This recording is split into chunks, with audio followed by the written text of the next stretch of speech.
Welcome back to Girl Talk. We are kicking off the new year here with Barry Edwards at Island Tire and Automotive Services, joining you on at your South End location. With two locations, of course, the North End and the South End.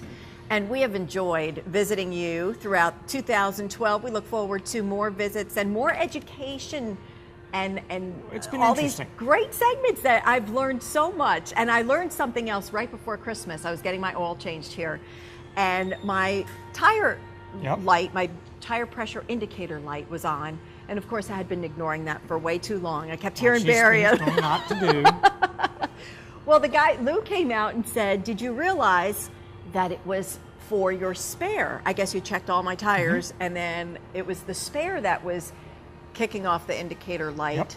And I didn't realize that that's all connected. So if you have a full-size spare in your vehicle, if it's been built since 2003, if it has a full-size spare, it probably has a tire pressure sensor in it. And a lot of people don't think about their spare tire. They just, it's out of sight, it's out of mind until you need it.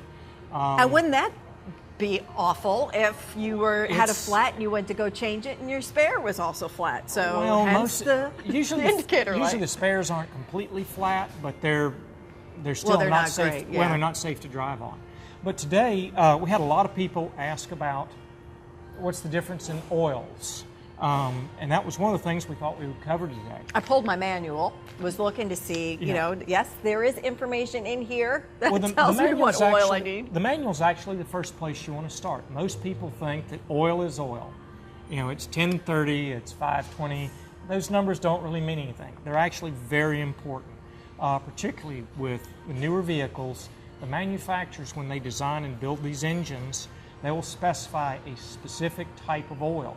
If you do not use the correct type of oil, you can do permanent damage to an engine, and also it can void any kind of warranty coverage you've got. So there's differences. Conventional oil, there's synthetic blends, there's also full synthetic. Why, I guess, why wouldn't they just make it simple? Why do you have to have the customized oil? Simply because no two engines are exactly the same. A smaller engine is typically going to run much faster. It's going to turn many more RPMs. It's also an effort to improve mileage. Synthetic oils will typically lubricate a little better, offer less resistance, so it allows the engine to go a little more efficiently. Smaller engines with use of alloys also generate a lot higher heats. They get a lot hotter, and a lot of those metals, aluminum, various alloys, don't tolerate heat real well. That's part of what oil does. It does two things. It not only lubricates, keeps the metal parts from touching one another, but also reduces heat on those things. And it also helps as contaminants build up through the combustion of gasoline in the engine. A lot of those things become trapped by the oil. That's why you have an oil filter and why it's so important to change the oil on a regular basis. Your manuals will also tell you that. Most of them are going to use an interval of approximately 3,000 miles. So that works well because we tell most folks to rotate their tires about every other oil change, every 5,000 to 6,000 miles. With some of the synthetic oils, like these here, some of the manufacturers on the vehicles will say the vehicle can go to 7,000 miles, only if you use the synthetic oil.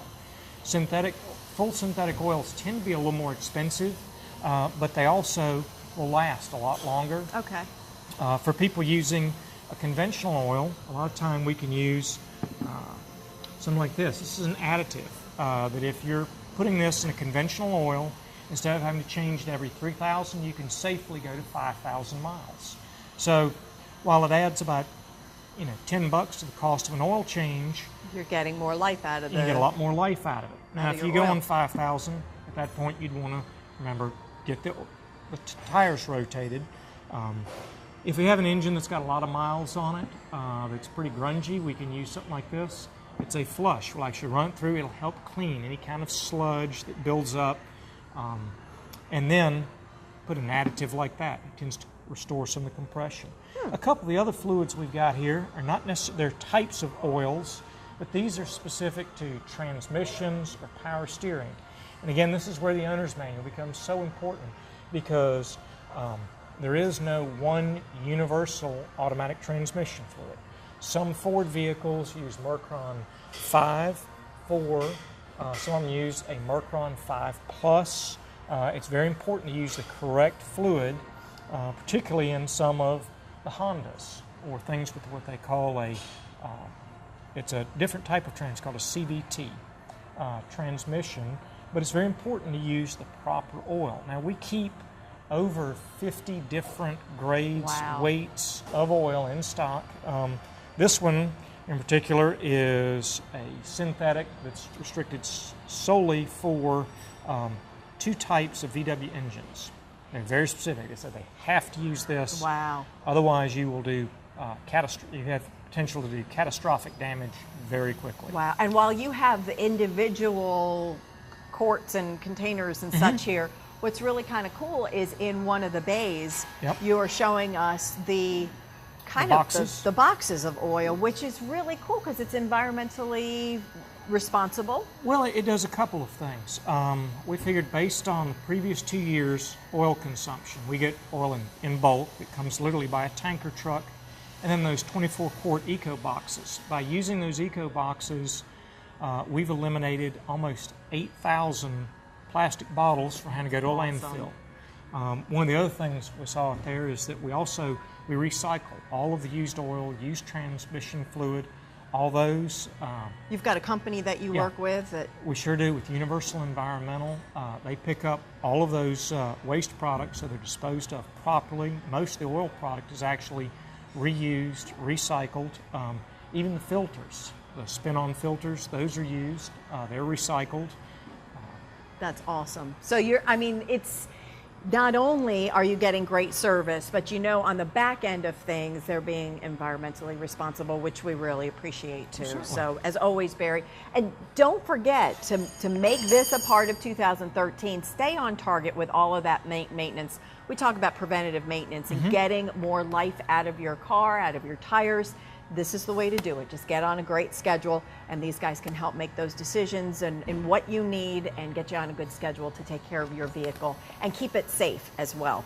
As always, again, thank you so much. Happy New Year, and Happy New Year to you all. Thanks for tuning into Girl Talk. See you next time.